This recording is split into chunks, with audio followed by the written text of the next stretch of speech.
What's common between Apple, Alibaba Group, and Uber? Behind these iconic companies are founders whose journey included setbacks, failed ventures, and the courage to start again. In today's episode of Berlindian's Founders Spotlight series, we are joined by Deepak Nautiyal, who has built NoiLabs, and then he had to take the tough decision of closing it, and now he's starting again with renewed courage and fresh ideas. Welcome, Deepak, to the show. Thank you so much, Soumya. Thanks for having me. Yeah. Deepak, tell us, what were you trying to build at NoiLabs, and at what point of time did you realize that it was time to pivot or stop? Yeah, so I think at NoiLabs, the problem we were trying to solve was what we call the future of work, and not in the way of collaboration technologies, which is kind of often understood as the future of work, but in terms of what will be some of the jobs of the future that will kind of create large scale employment. Yeah. That problem took hold somewhere in 2022 inside my head, and then sometimes in 2023 I think I got to a point where I couldn't sleep, as they say. And then I thought, okay, and this is around the time that ChatGPT was happening. So my experience with my experience with AI is like a decade longer. So it was not like that oh, the ChatGPT has come on, everything's going to fail. But I think it was always in my head that okay, AI at some point will come, and I think the jobs as we know them will evolve. But then in 2023, it kind of became a bit of an, let's not say urgent problem, but a much more relevant problem. Yeah. And then me and my co-founder Ankita, we decided to kind of do something about it. And so that's how we started NoiLabs.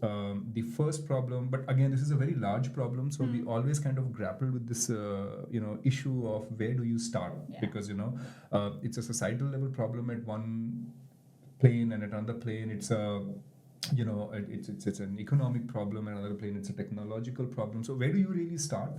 And then we decided to start with content creation because we believed, and I still believe that it will be one of the mass employment generators in the future. And then we thought, okay, we're going to build some solutions that are going to aid those folks to build sustainably. Yeah. And then at some point we decided to pivot NoiLabs over to helping online educators, which we also believe is an area that will generate a lot of solopreneurs as we see. And that's the problem we wanted to solve. And then 2 years in, we arrived at a point where we were kind of able to generate revenue, but not to the scale that we wanted to. Also, we thought that the kind of impact we wanted to generate, everything was shifting so fast. Yeah. With AI that we were also struggling to get hold of the problem definition, right? And I think much more than the problem, I think it's the solutions that kind of eluded us. We experimented a lot with, hey, is this solution going to be a solution to the problem? Is that going to be a solution to the problem? And then somewhere at the start of this year, we arrived at a point where two things happened. I think my co-founder, had some health issues, and she decided to take a step back. But at the same time, I decided to, take that as a moment when we, take a pause. Yeah. We've been dealing with this problem for 2 years, and I wanted to take a step back and reflect, and then see if this is still the right direction I should go into or not. And maybe there are other problems where I can make more meaningful impact, right? So yeah, that's been. How did you process it? Because you did, invest your time and energy in this venture.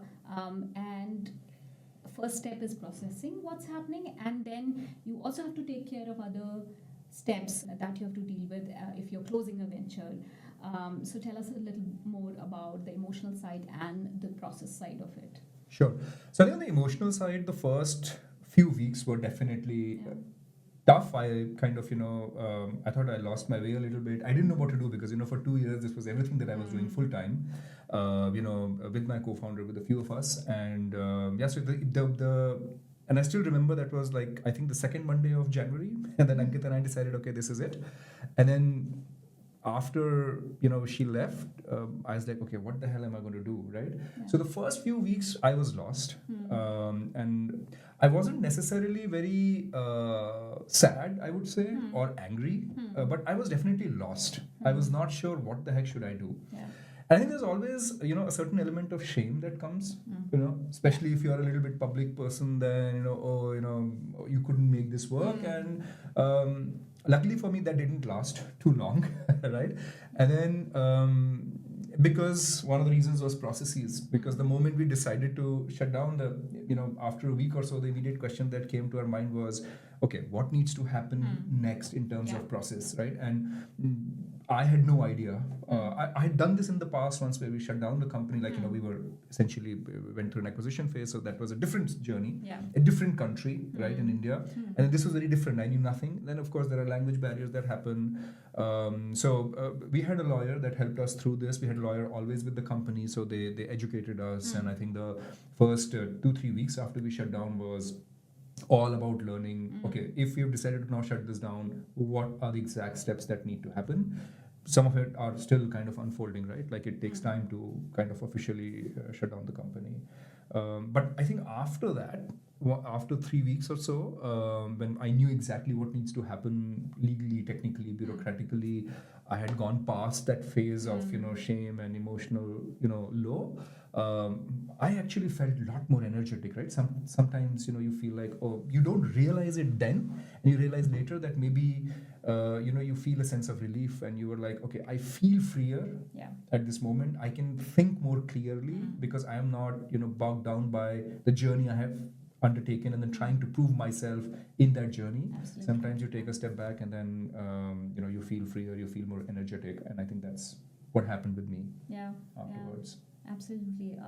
So your suggestion would be to anyone who's going on a similar journey is to process things and also have the right kind of people, experts to take you through the processes and setting up something and closing it properly, especially if you're in Germany.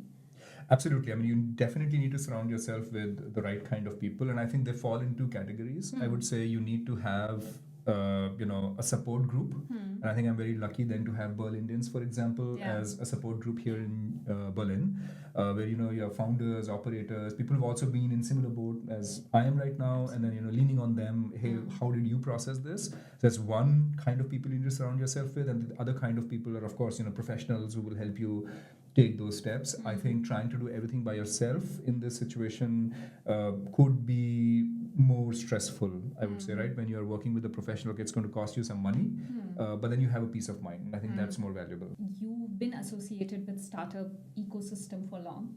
In fact, not many people know that it was actually a startup that brought you to Berlin. That's right. But you have worked with bigger companies as well. You started your career with IBM, then you went on to work with Microsoft, Cisco, in Mobi, back in India, and even in Germany, you worked with the biggest fashion e-commerce player in the European region, which is Zalando. I wanted to understand, when you work with companies of scale, what core skills that you learn, and how has that helped you in some way while you were building your own startup?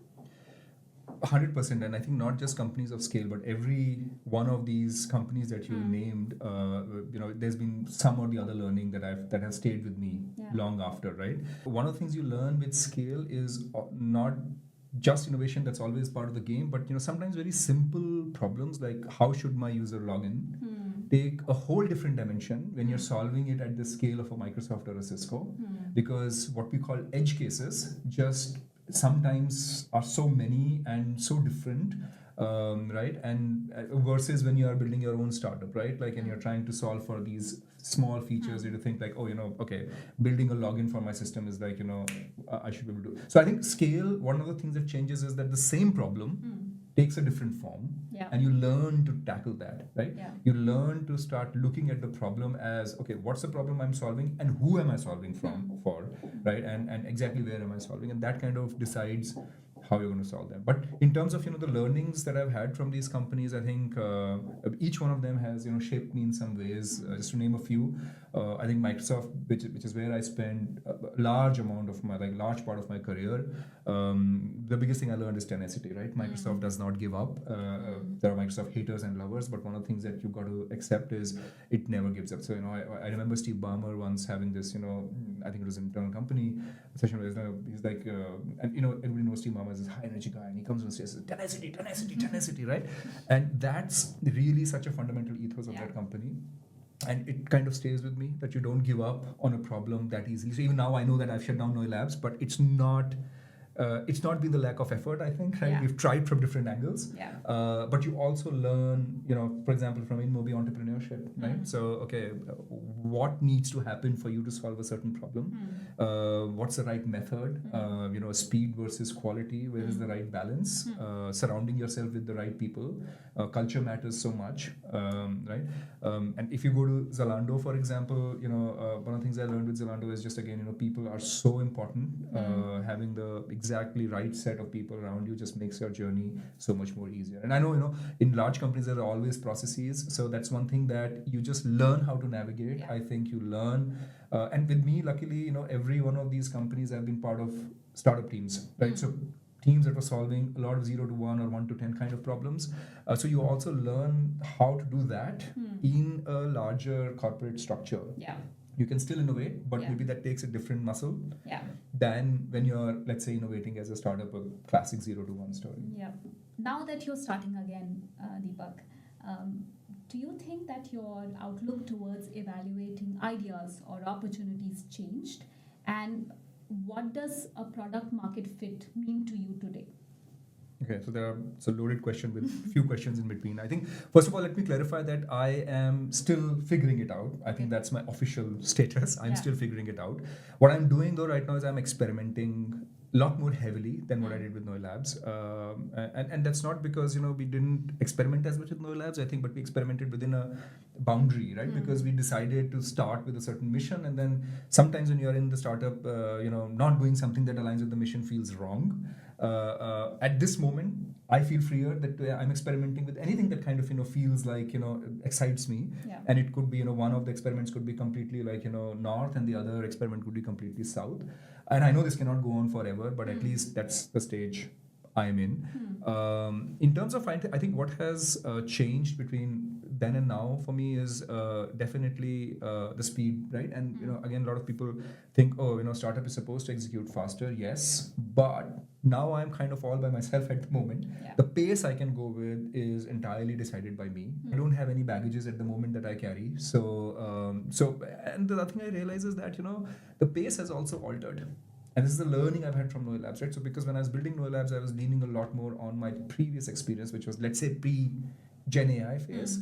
And I think, and there was a certain speed that you go with. I think now that speed is like maybe 5x of what it was supposed to be, right? And I always give this analogy. My son, as some of you know, is kind of, is active in motorsports. I always give that analogy, right? Like, what does fast mean for a junior kart? It's 120 kilometers per hour. What does fast mean for a Formula E electric is 250 kilometers per hour. So what does fast mean for a Formula One? It's 350 kilometers per hour. So when somebody says go fast, it's not absolute. Some of it is kind of relative, right? So for me, going fast, and it's been my learning, and maybe I'm the big idiot right now in the room probably. All right, like a lot of people know that how fast you have to go. I figured how fast you have to go by doing NoiLabs, and I think the pace at which we were going, even though was maybe fast from conventional wisdom, but was just not fast enough, right? And I think that's another thing that's I've kind of learned. So in terms of learning, that's been one other one. And then finally, in terms of evaluation of idea, I think that not much has changed there. I think first principles still apply, maybe more so now. But I think my conviction kind of has altered. So I do now things that I feel strongly about without having to worry about how others are thinking right now. So you're not because seeking validation at this point like, of time. what do I have to lose? So, So you're more brave. Definitely. And these are things that you think that you are until you realize that it was not enough. Right? This was your first venture in Berlin, Germany. Is there something that you used to believe in and you no longer, it doesn't align anymore? I wouldn't say so in such a black and white way. But I think there's been evolution on a few things, and I think I would also not say it in terms of Berlin versus non-Berlin right now. But I think one evolution that's kind of definitely happened is because I come from a product background, building kind of trumped everything else. Yeah. And I think I've realized that, eventually it's distribution that trumps everything else right now. So even at this moment, I am a lot more focused on trying to build distribution than trying to build product. Product experiments keep going on the side, but my heavier focus in trying to see, okay, how does distribution actually work? Sure. And I think for many of us who come from technical background or product background, you can sometimes get too inward looking in terms of, okay, I'll know how to build, so I'm just going to build whatever. And building has become also so easier, right? Which is not a bad thing. Yeah. But that also means that distribution has become actually that much more harder. So I think one difference is, I think the value I put on distribution now is different and probably higher than the value I put on building. Yeah, that's very interesting. When you look at the startup ecosystem here or elsewhere, what are some of the biggest traps do you think that early stage founders tend to fall into? I think this exact one, which I also fell into, right? Like this, the fact that, let me build something super awesome and it'll find its market. I think fundamentally that still is true. But the issue is that you can build the most awesome stuff in the world, but if nobody knows it exists, then there's no point, right? So I think because I know a lot of founders come from product and technical background, and this is so, such strong muscle memory that we have that, if I just build the most awesome stuff, I have the most innovative, awesome idea, then that's it. That's all that I need. And I think that's not sufficient any longer, right? I mean, it was never always sufficient, but I think the weightages you put have altered. So that's 100% one of the things I would say, the traps. The other trap I would say is, networking, we say, is such an important facet in building startups. You need to, and I also mentioned just, you need to surround yourself with the right people and to know the right people. But sometimes you can overdo that and get too caught up in networking than actually building your startup. So I think sometimes, especially for first-time founders, it kind of happens. You come with this, make sure you know people in the network and this and that, and then you just overdo that a little bit. So don't fall into that trap as well, and make sure that you are spending enough time in trying to build your company. And I will not say build your product, but build your company. And you definitely need to go out and meet people, but make sure that you know where to strike the balance. Yeah. Deepak, for founders who are struggling at this point of time, how can they tell the difference between that it is a tough phase that they have to push through, or it is a signal for them to pivot or stop? Okay, so that is a tough one. And I think with early stage founders, it's particularly tough because if you're in a larger setup, more established base, then often you can look at data and then you can, figure out some trends. But when you're very, very early stage, either you don't have data at all or you have not enough amount of data to kind of make some reasonable assumptions from that. And I think founder's gut is a real thing that kind of plays definitely into this. But also it's tricky because it's something you learn by practicing. So it's not that you've never practiced it and one fine day you wake up and say, I'm shutting down my company tomorrow, and that's the first founder's gut call that I take. I think you learn to use it, when to use it, and all that stuff. So that's definitely one of the aspect. But I think one of the other things that kind of happened with us was when we were looking at how our business is growing, and we were kind of always making some money, but never enough that we feel that we have arrived, right? And then, but we were constantly questioning ourselves. Okay, that is it the right path? Do we think we can crack open this market? Because the first pivot was also in a relatively newer market. And so you have to critically keep asking yourself the question, not to discourage you, but just to keep you honest, right? And if you do that very honestly, then you are going to get that answer sometimes. Okay, I am seeing these signals that make me believe that I am on the right path, or I had decided that this is the target where I want to be, whether it is revenue, whether it is number of users, or whether it is some market signal, and I'm not there yet, and I've been doing this for 1 year. Okay, what should I do? So I think you have to keep it as a combination of these rational, honest, critical questioning, and maybe some level of founder gut if that applies to you. If not, then don't overdo that part. But I think one thing that you absolutely have to do is this honest assessment, set your targets, assess yourself against those targets very honestly, and then I think you will know at that point that is it worth going after this or not. And I think the other thing is that there's no point being super emotionally attached to your problem. You want to like keep at least an arm's length from the problem so that you can see everything very clearly, right? Like what's happening, your efforts versus the results. And I think if you do that right, hopefully, you get the answers in the right time. Yeah, it's a hard one not to be emotionally attached to the problem you're solving, but very critical one. Deepak, my last question to you. I know you're a mentor to many folks who want to break into product management. You actively mentor people, and you've also built ventures both in India and Germany. My question to you is, I'm sure this podcast will be seen and heard by many young entrepreneurs. If there is one thing that they can take away from this conversation, what would that be? Maybe I'll say something that's not normally said and not enough talked about. But I think mental health is a really, and physical health too. Just your health, I think, is a very, very important aspect of your journey to build, right? And it's very important to give everything you have to the problem you're solving, whether you're solving it as a product manager in a setup or your own, that you're building as a founder. So I absolutely believe that you have to give everything that you have, right? It's not about the working hour. It's not the working hour discussion here, but it's more about you have to also make sure that you're taking care of yourself, right? Okay, you want to work 20 hours, work 20 hours, okay? But are you sleeping enough in the end? Do you have friends and family that you can, go to and talk about sometimes something other than what you're building right now, right? Are you taking care of your, body? Are you eating right?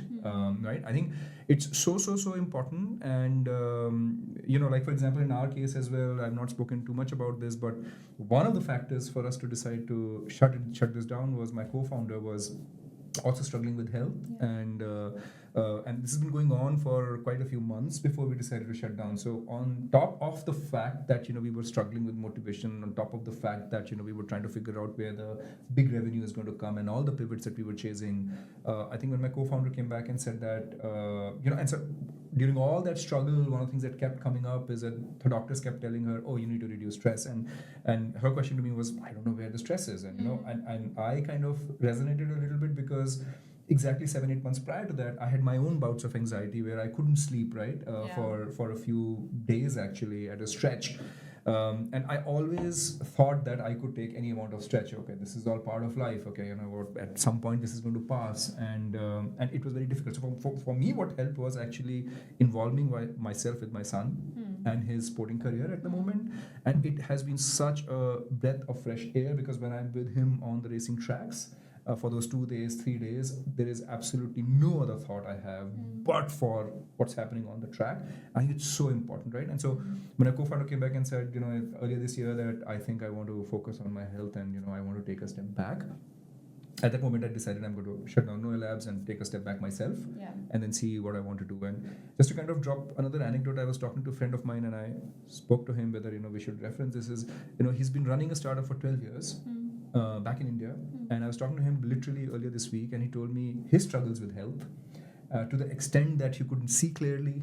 He couldn't, he had balance issues, headaches, and that's been going on with him for a whole year probably before he decided to do something about it.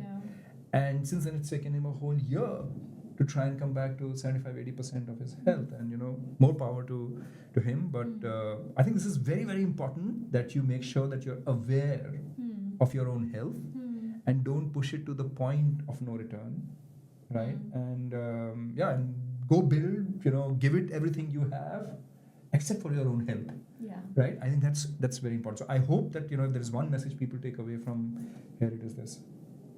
That's wonderful, and I couldn't have summarized it better than what you've said, Deepak. I think having self-awareness is so critical, not just about what you're building, your ambitions, your dream, but about your health and life as well, because that is the most critical part of life. Yeah. Thank you so much for giving us your time. This has been so insightful, and I'm sure it's going to help people make better decisions in their career, in their life, hopefully. So thank you. I hope so. Thank you so much for having me. Thank you. Pleasure.